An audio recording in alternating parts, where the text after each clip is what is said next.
Alright guys, we snuck in to real close to where those bucks were fighting last night. We have a grove of trees that we looked at yesterday morning before we found the buck that we really liked to start with. As it turns out, the bucks were fighting, I don't know, within 50 yards of those grove of trees. We're gonna go do a quick observation, pick out the best tree. We've got a couple trails coming out of this little creek we just crossed that go right through the trees. There's just no cover wind this morning. It's very, very quiet. Go get these stands hung. Cross our fingers. Hope one of those big boys steps out today.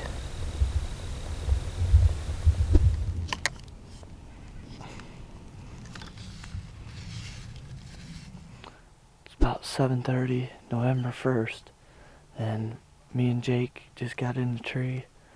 Took us a little longer than we thought to get here. We had to drop Aaron and B-Mac off in a spot and then drive the boat probably 4 or 5 miles down this river, so took us a little longer than expected with all the trees and stuff that we had to look out for. But we made it here. We're in the stand, so we're only about 8 feet off the ground, but we got a lot of back cover, a couple trees around us. This is actually the same spot that Aaron and Jake were at last year, and they had a bunch of action back here. Deer running around out in this open field and then working along this edge, so hopefully they're doing the same thing this year.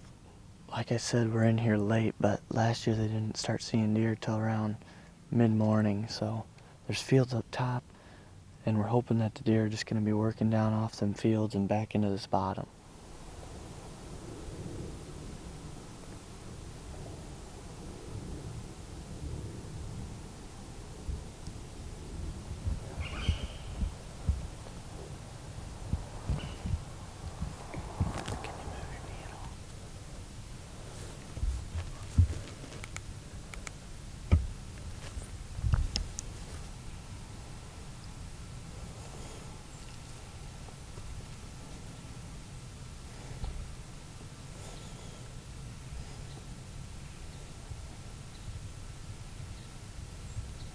Come right along this edge, dude.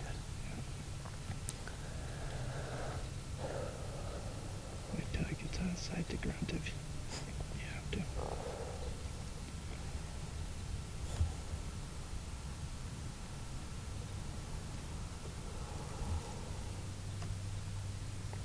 Run.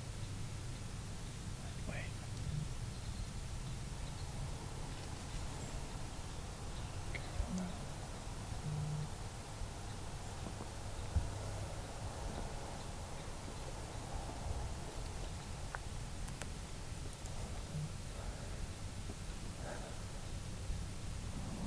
Hit it. Louder. That's good, don't.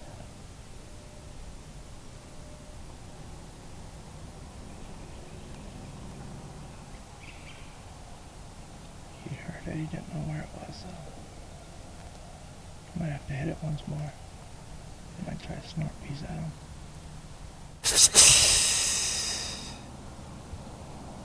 Heard it. You can move now. Oh, I see.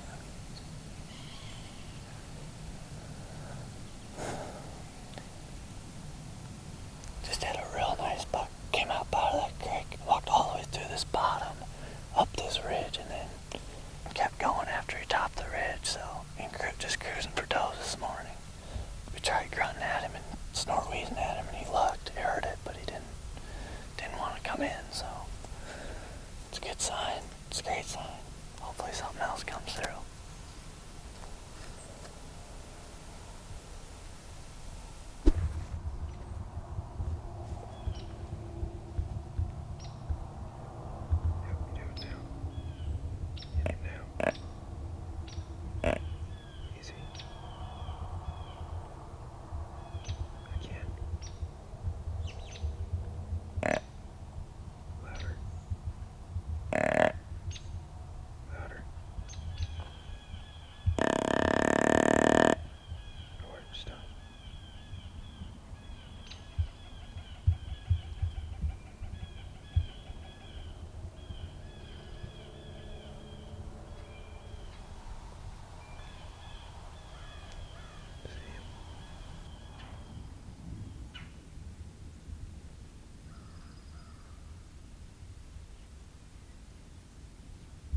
morning so far. We had a good buck that sneak in behind us. Tried to grunt at him and snort wheeze him, and he didn't seem to have any interest. Maybe it was the deer that got beat up last night, I don't know. But we're in a good zone. We're not very high off the ground. Maybe 10 feet. But it has a good canopy, lots of back cover. That's a plus. I think we're in a good zone. Must be a hot doe in here.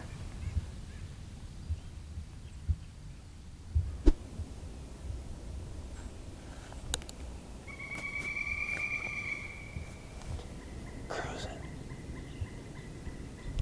See it clear over there? Yeah, there's a doe coming this way, too. Crossing the creek. There's a doe coming this way. Okay, he's following that doe then. Have to be real careful with this doe. She just went up the left. See the buck? Yeah. Okay.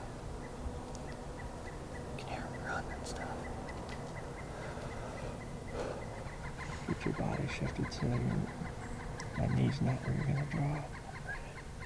Pretty good right now.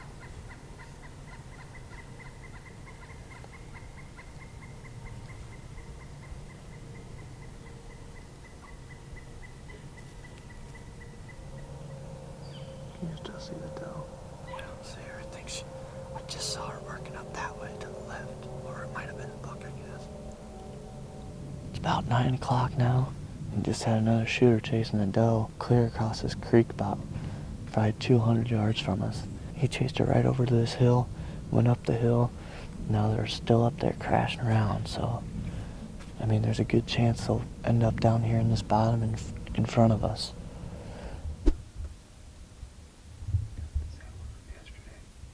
Oh, yeah. You need to sit.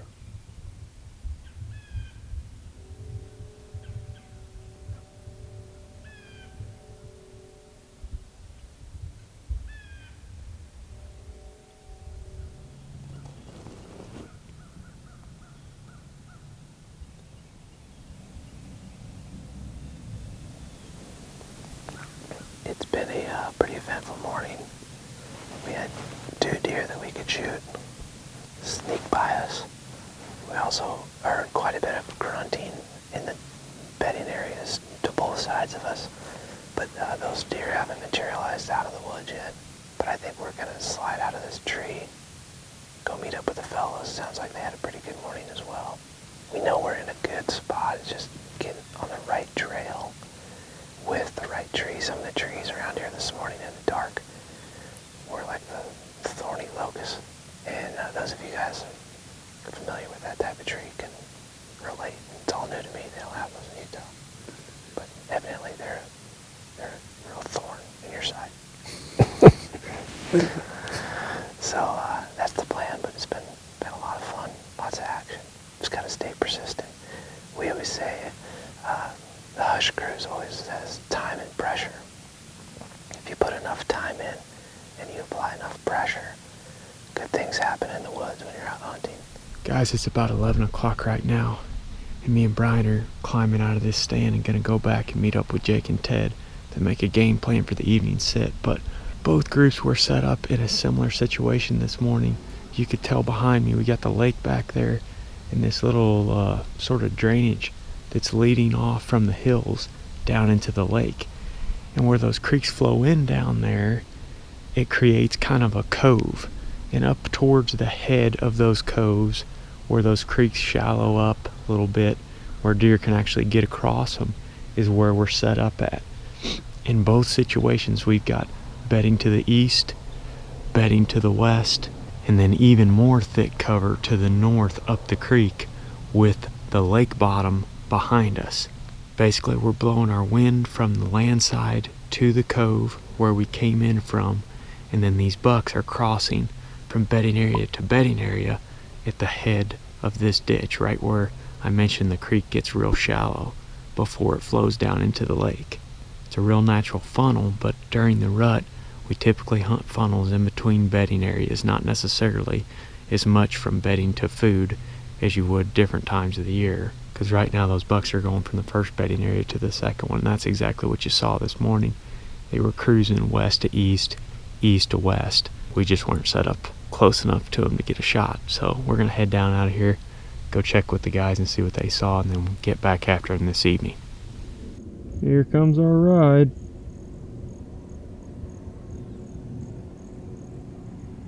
Ted's got that prop churning.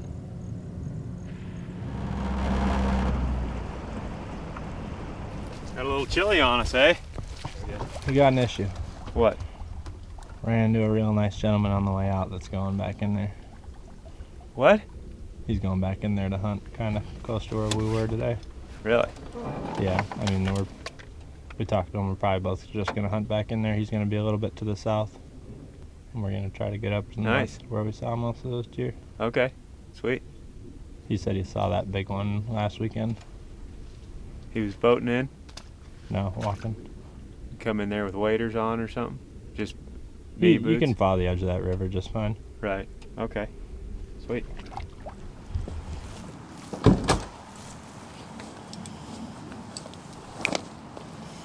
Just ruining every single shot. Probably. Crop you out, Ted.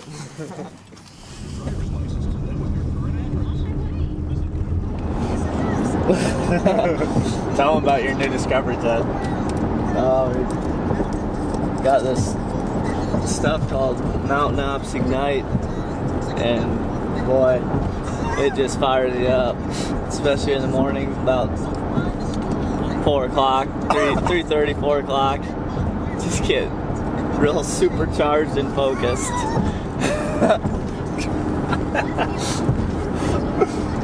Not a sponsor. It's not a big workout, it's more like just like a hydration, recovery, with a little caffeine kicker. Yeah. Ted likes that little kicker it's got in there. Yeah, those ones at the trail packs are convenient because you can just dump them in a thing of water and away you go.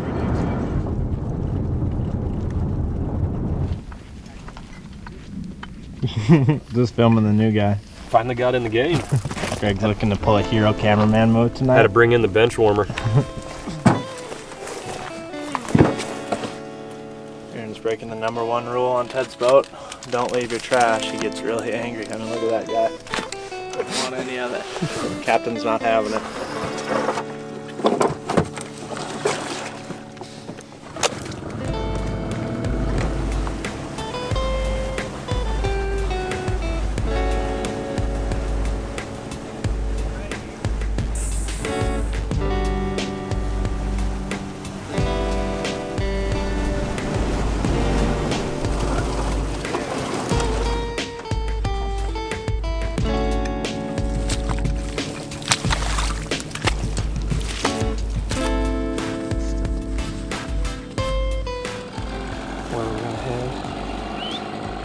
So here's where we sat this morning. Welcome back. It's the afternoon, getting ready to hike in. We've exchanged Aaron for Greg because he's going to see his girlfriend. How do you guys feel about that? It's November 1st. We just saw like a ton of bucks today, and he just left. I don't know, Aaron. I'll let the audience decide what they think about that decision, but. So we had a great morning. We are going to move the stand kind of over to where we saw the buck slide by. We're in like the triangle, I feel like, of goodness, because yesterday there was a ton of activity. The fight was there. This morning there was action. A lot going on. We just need to get in a better spot to get a shot. So hopefully the adjustments that we made by just kind of what we learned the last day and a half will pay dividends. And if not, I hope the boys get one because they were on a great buck too today. So we feel good about the evening of November 1st.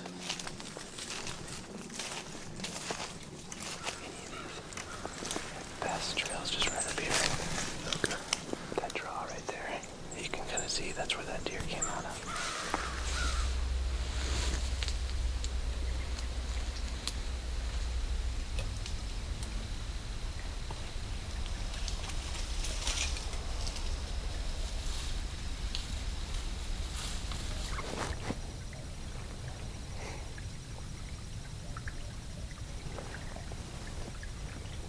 We found a tree, and I feel like it's a good one. Greg did all the work, got us up here. It wasn't easy, got us some obstacles in the way. But this is the most confident place that I feel we've sat so far, just based on collecting intel the last day and a half. Kind of set the stage. We got a creek right in front of us that's had a heavy amount of traffic. Bedding ground across the way that we were at yesterday, trying to sneak in on that deer spot and stalk. The buck fight occurred right over here. Our morning stand location was about 100 yards to the north. And we had that buck cruising this morning right here. So two of them kind of came in from both different directions. If you take all that data plus the big rubs behind us, I think this is a pretty dang good spot. I hope Dad and Jake got into their location as well. You know, they ran into another hunter, but they had a chance to chat with him. Got his number, and I think they both agreed that it'd be cool if they hunted by each other, so they're not too far away, but there's a big buck in there. And I think the big takeaway there is when you're on public land is go say hello to the person, introduce yourself. If you can develop a little rapport with them, it takes away maybe some of the anxiety or potential frustrations down the road. And it's easy to get upset when you see other people in like your spot. But if you just go try to work with them, sometimes you end up becoming buddies with them and helping each other out, to be honest. So I thought that was pretty cool that the guys took the time to get to know this gentleman, and they actually asked him if it was okay if they returned back there, because they didn't want to try to like mess up his hunt. Good karma comes to those that are polite in the woods.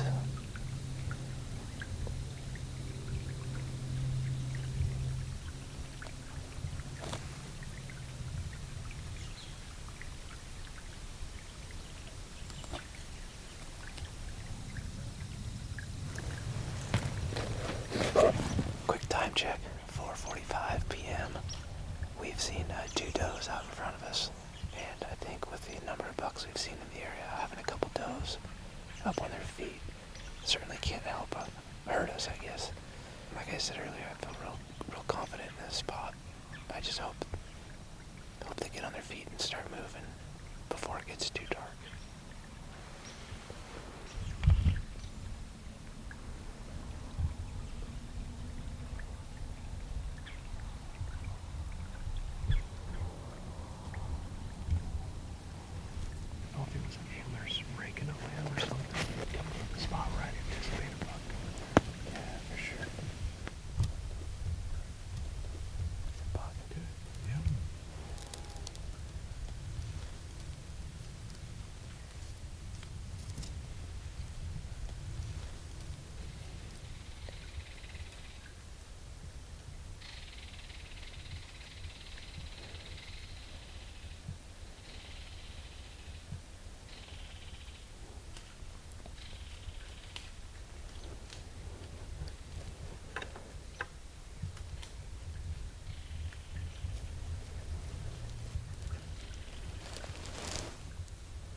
Is he legal? Yes.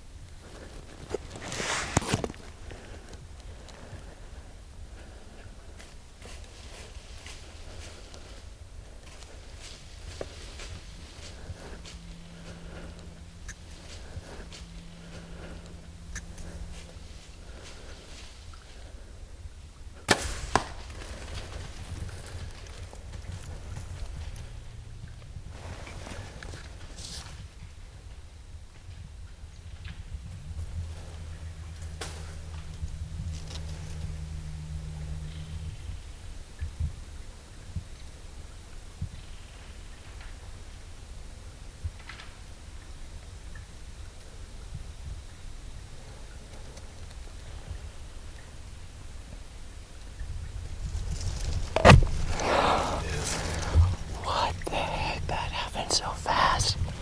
That felt like a good, it looked good to me, but holy crap. We were just talking about blacktail hunting in Oregon and how cool it would be if these guys took their tactics and chased blacktail deer. We thought we heard like an antler a couple minutes ago. We had a tree. And then sure enough, Greg turned around, he's like, hey, there's a deer right there.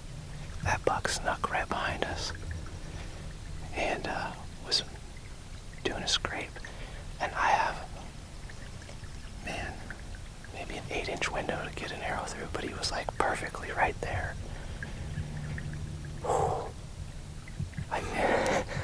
I thought this tree was going to give us an opportunity. I just really hope that it was a good hit and that buck is dead. I mean, I heard that last crash. Yeah, I don't know if that was him tumbling or if that was just going over. Gotta pay attention to that spot For sure. where that was at. You see the arrow sticking out. Yeah. But I don't know if it like lodged in the opposite shoulder. Right. Or what it was.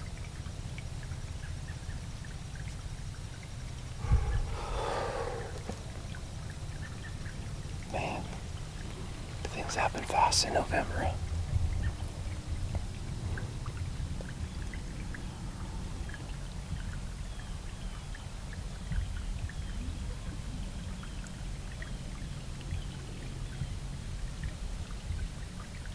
I recorded it off the screen so we could go extra slow-mo on the iPhone. It's like a nice little tip that we've learned over the years. Looks like a good hit. We heard a big crash.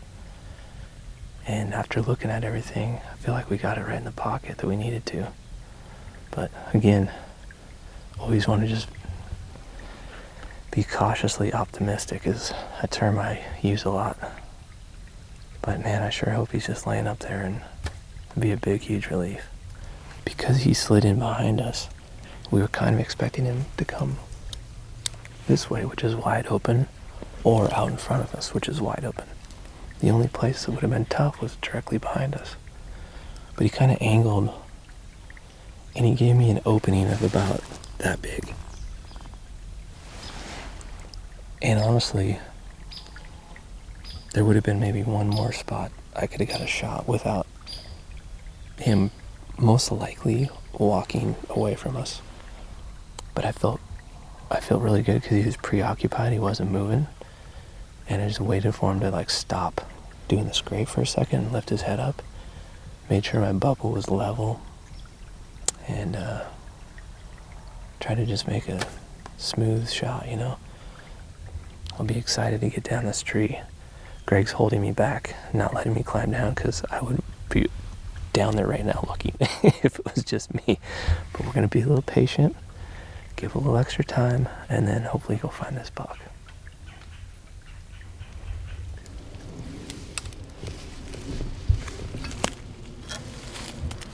Moment of truth.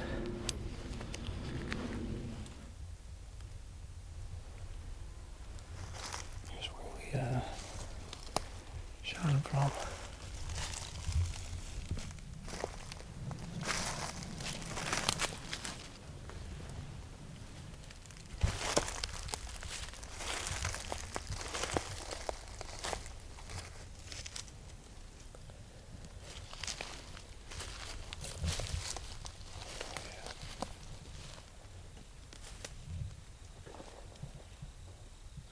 Just kind of keep following it out. We heard a pretty big crash over here in this thicket. We were hoping he's laying there.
Sounds like it's alright, huh?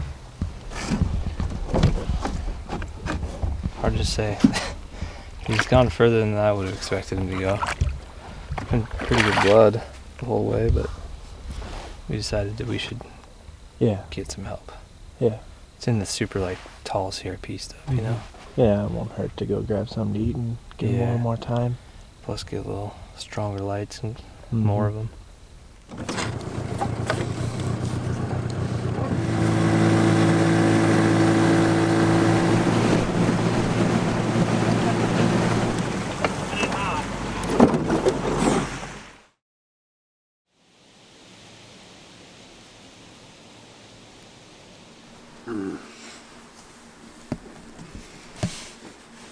It's about time to go look for this buck.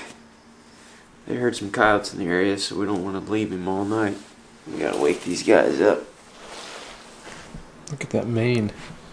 Jeez. I don't know how well this is gonna go. They don't seem particularly enthused. Dead? Like, just... like, not even alive. Whoa.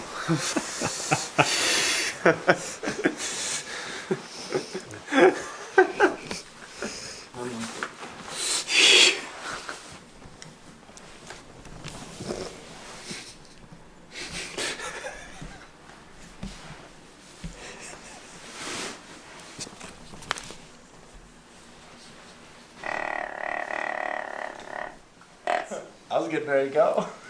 Well, I wonder why you're putting your harness on to go track a deer, but that's usually your MO. Yeah. It's barely November 2nd. Let's go get him. I thought we were going hunting right now. Brian hit this buck last night at what time? 5:30. 5:30. And the shot looks good, but a little low and a touch back, like maybe liver. We've seen him hit in this area before, and definitely don't want to take any chances. Greg and Brian tracked the thing a little ways earlier and had good blood all the way, but he made it a good 200 yards, so we backed out, and now we're going back in middle of the night to try to come up with him. We don't want to give him all night because the coyotes could be on him if he's laying in there dead, and the boys are going to take their hunting stuff because they're going to probably go straight from tracking to hunting tomorrow morning. Yeah, I mean, I'm ready right now. Today's morning. Here it is, right there.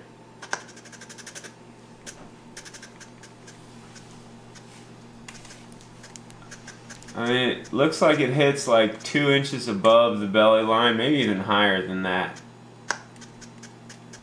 It makes a funny sound, kind of.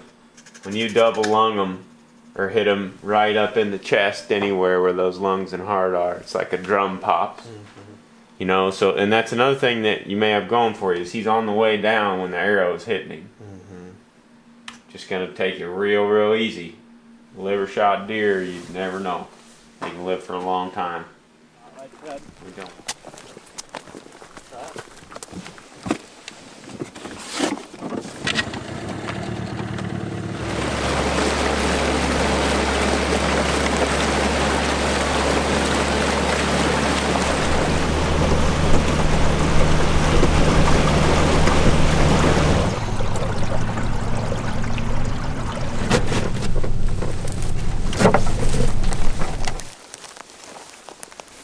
Straight west right here. Hit the edge of that field quick.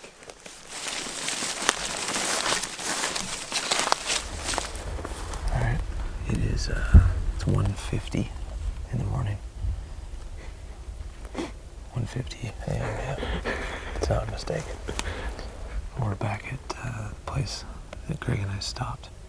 Left an arrow in the trail, just makes it easier to find it. Shot the deer at 5:30, so giving him a decent amount of time.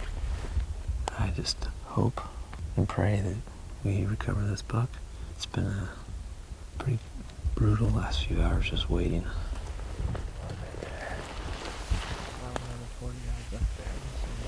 We got blood right here. I'm sure that's his track. So when I saw it up there, it was like super fresh, and it rained its butt off just a few days ago. So I see, I've lost it already. It's right here. Yep. Very, very tiny speck, but it's a speck. It's progress, boys. Not much progress, but some. As soon as we got out of that big, tall CRP field and into the cedar thicket, the blood was really hard to find, really hard to see. And we'd been in here for 30, 45 minutes just on our hands and knees combing around trying to find it. Didn't have any luck, so we eventually just went back to the first spot where he entered the cedar thicket and started crawling out from there. Sometimes it's good just to regroup, especially when you're tracking at night. Jake's got blood right here.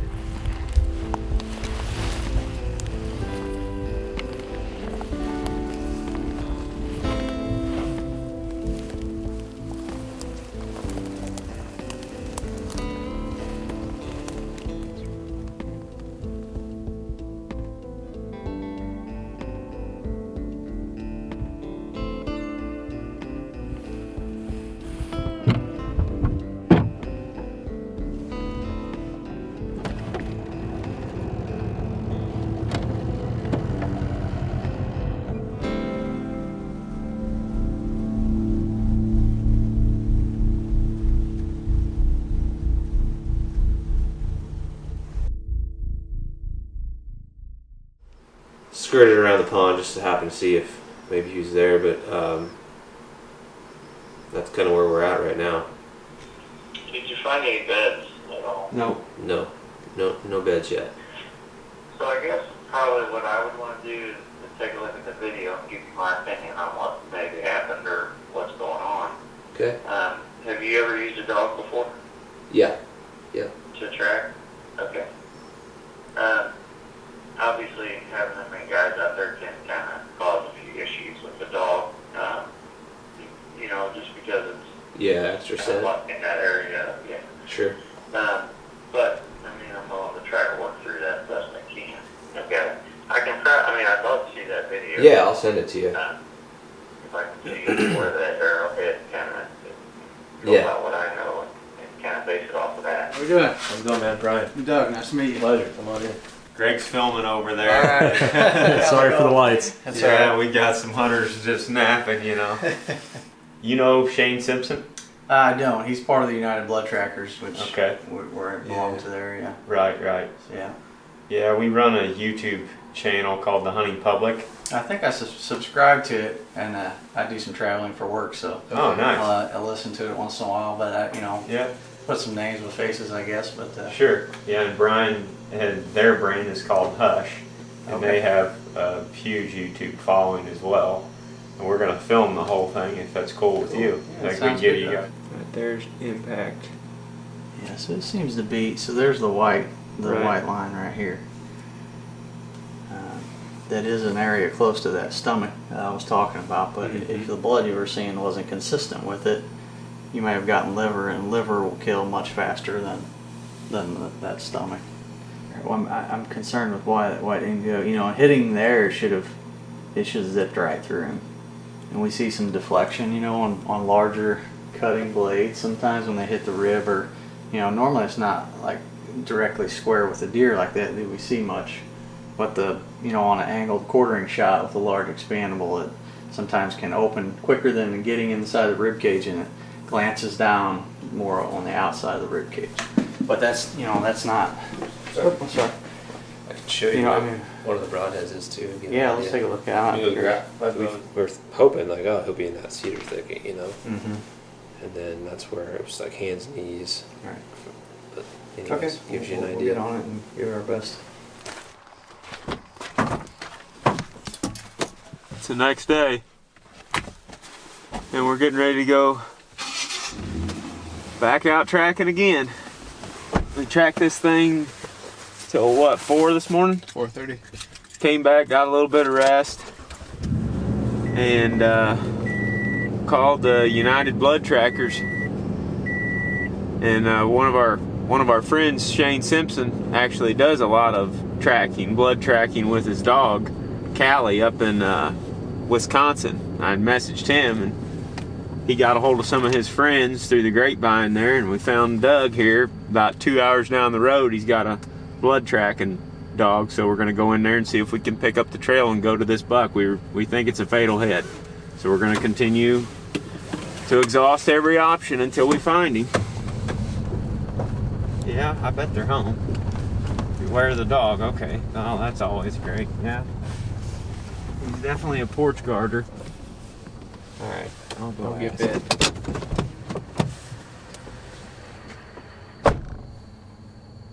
The art of door knocking seems to be a little bit of a lost one. Well, they're coming out to him. Aaron didn't get bit by the dog. I'm going to try to see if this gentleman would allow us to walk through his property to get down to the public area that we were hunting, just to try to avoid having to do with the boat and then give Ted and Jake a chance to get out and do their evening hunt. But we'll see how that goes. Some folks are cool with it, and other folks, no thank you, so I don't know. Aaron's pretty good at developing rapport, though, so I like our chances.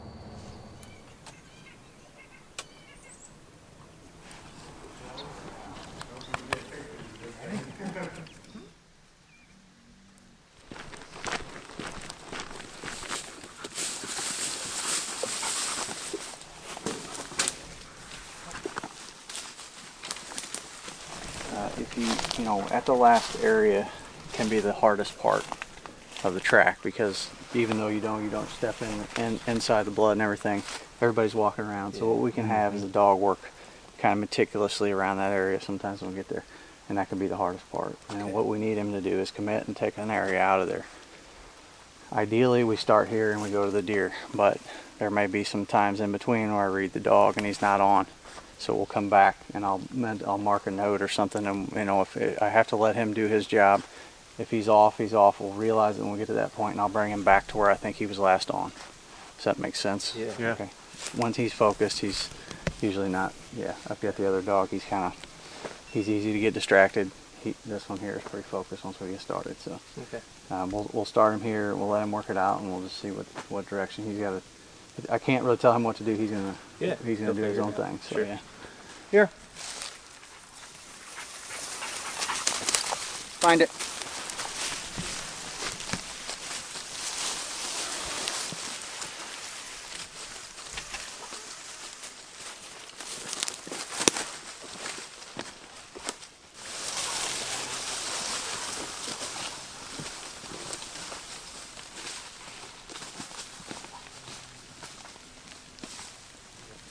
Blood right here. Yep. Well, another twist in the adventure begins. Got pretty lucky getting permission to walk in here by the landowner, which is really cool. And Cash is officially on the blood trail. We started him where I shot the deer and just kind of let him walk it out, but he's on it. I'm just crossing my fingers and man, hope we turn him up.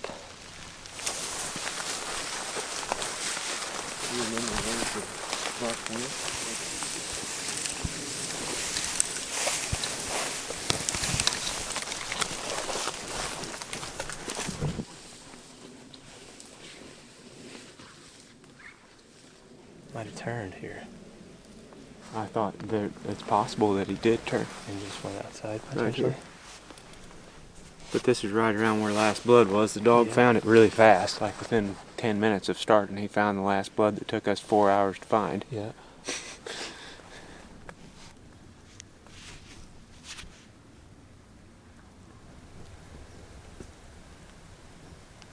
Just letting the dog work.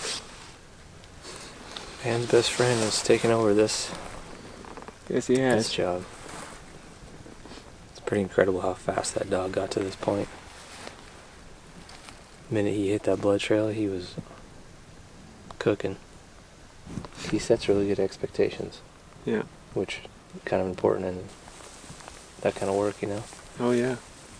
I think the deer's laying dead somewhere.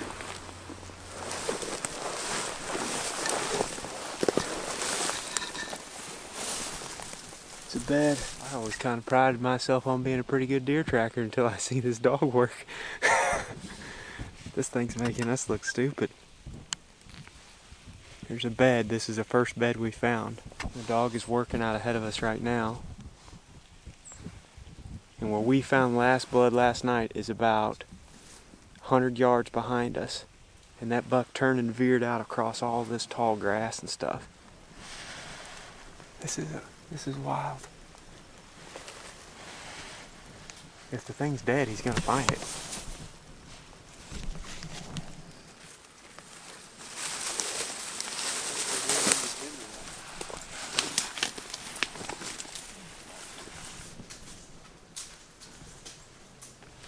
Fresh as a blood book. Not fresh. See, that buck is doubling right back to where he come from.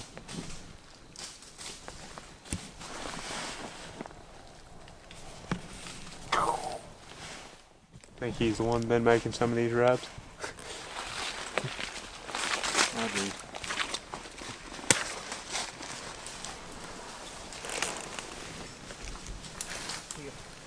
And then when I called him back, put him on it, he went a different direction, and then he took me up through here. Right.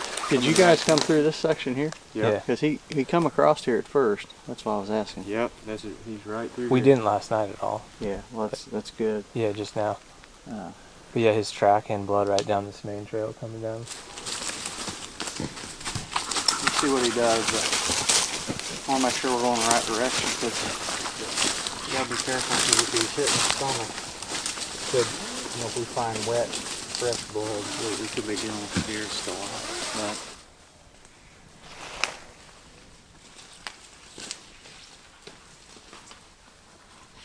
We're gonna find him. Well, I sure hope so. We're gonna find him. Been a part of a lot of crazy tracks over the years. They're just so tough.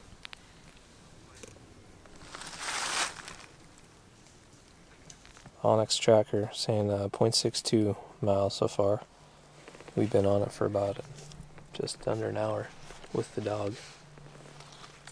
These the tracking device is super handy though, because you get on a rodeo like this, especially at night. It's real easy to get turned around and not know where you've been, or a couple of you and your buddies get it, kind of compare and start using it for gridding purposes. Once you get in there, I like to save it, and I can change the colors based on each track, so I know definitively which track belongs to which. Pretty valuable tool on this kind of thing. Oh yeah. I got blood right here.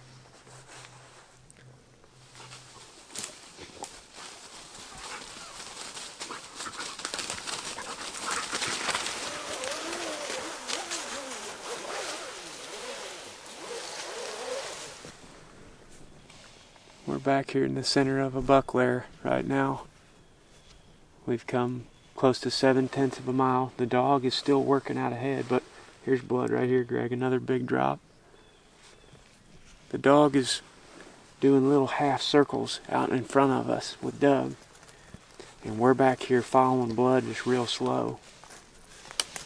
And we've got it going up into this thicket. It's getting thicker and thicker where we're headed. There's a great big buck bed behind the camera right now with the rubs all in it. A couple hours yet before dark, but gotta think this thing's gonna be laying up here soon.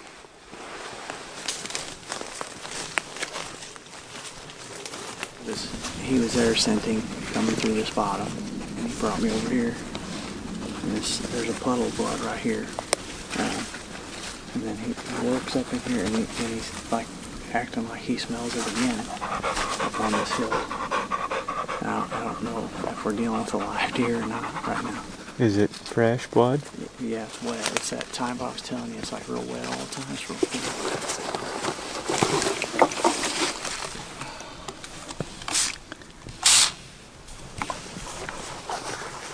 Let's see. There was a couple little puddles here.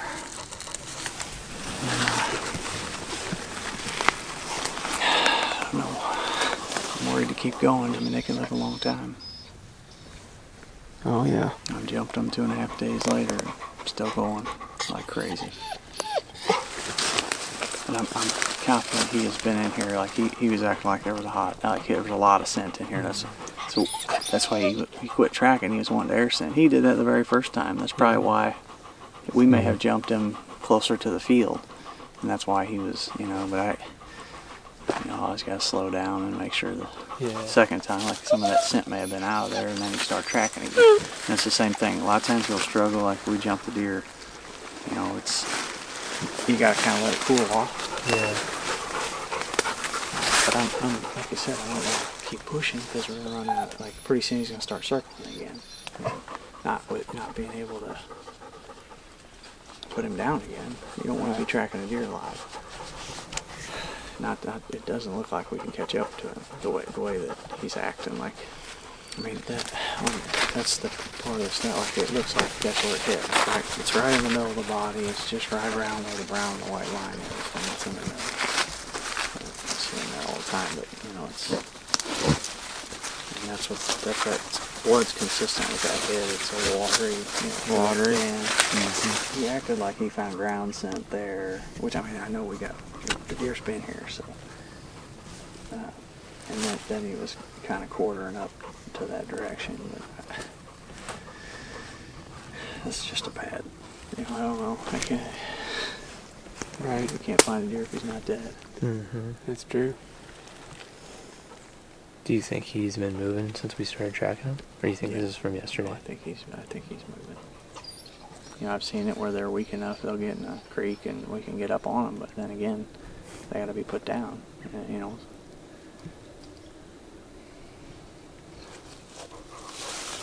Doug's found more blood over here. Looks like fairly fresh blood, and he carries peroxide with him. And you're always finding little red spots on leaves and stuff that you're not sure are blood. If you spray it with peroxide, it turns white. You can tell. And Doug was explaining that that's what your stomach type hits usually have in them. You never know. You can't find them if they're not dead. About 2.5, almost 3 hours, I guess, into our track. My Onyx is 1.1 miles. That's how far the deer's traveled? Yeah. And Doug and Cash stopped right here. Got a visual on a deer. The dog was hot on going back into this corner, so. And you didn't think it looked. You saw it just slinking off, kind of. Yeah, it wasn't a high-tailed hop run like a fleeing deer. Right. You know, it was He's just staying ahead, and everything the dog was saying was that he was there. Man, it sucks. Sucks bad. But man, we've done, I feel like everything humanly possible to try to find this deer. We're not done yet necessarily. I mean, Doug saw him go in there, and there's a very small piece of thick cover that he's headed into, and we're not going to push him anymore. And we can't get close. I mean, he's staying out ahead of us. He's got his wits about him enough that we're just doing more harm than good right now. Yeah, if we continue to push him now, you could open a whole nother can of worms. At least we know there's a possibility he's in a certain area. Well, I'm fully Using confident. The dogs, I appreciate that. I think, I mean, just watching you guys work with the dog, like, if he's dead, he's going to find him. No, it's usually the case. Yeah. Some of these states, out west, there's not nearly as many states that allow the use of dogs, and I hope that changes. Iowa, believe it or not, you can't. Really? Use a leash dog, no. No kidding. No. Crazy. So we track in Iowa, Illinois, Missouri, and sometimes Indiana. But Iowa's a no-go.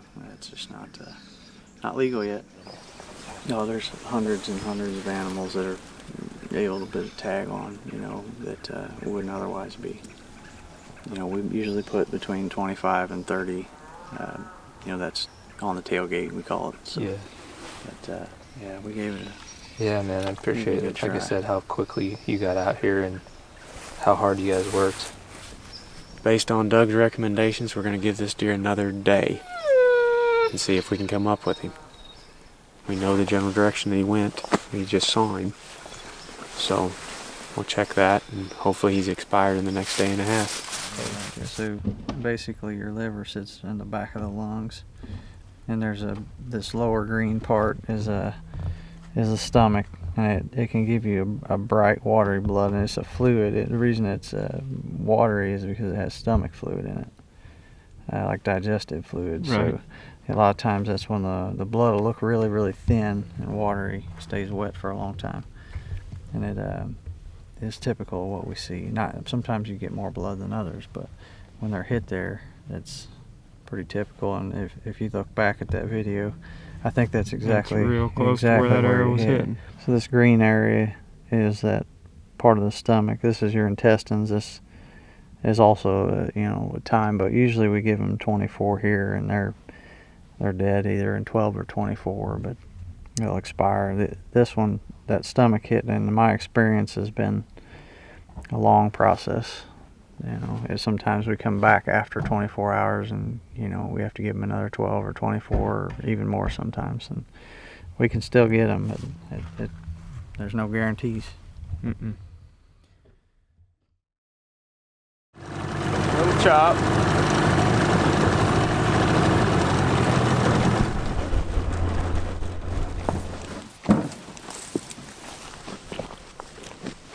Greg and I came back in here today to keep looking for Brian's buck. The last place we stopped was about 100 yards to my east, and that's where Doug thought that he saw him crossing down through this little creek down through here. And the last place we saw the buck, he was headed back up into the same mess of cedars that we tracked him through earlier. The thing is just doing loops back and forth through there. That's where he feels comfortable, obviously. And judging by all the sign in there, it's not surprising. So we're going to take the general direction that we saw the buck moving towards and head up into these cedars. And Greg and I are just going to spread out and see if we can find him. Hoping by this time he's dead. It's been 48 hours almost since the shot. It's definitely been an eye-opening experience working with Doug and the dog. They show you so much that we would have never even had the chance of seeing. I feel fortunate to even be in the game still on this deer, because if we were tracking without the dog, then it would have been a lost cause a long time ago. So let's hope we can find him. He was still alive as of last night, but hoping that he's dead today.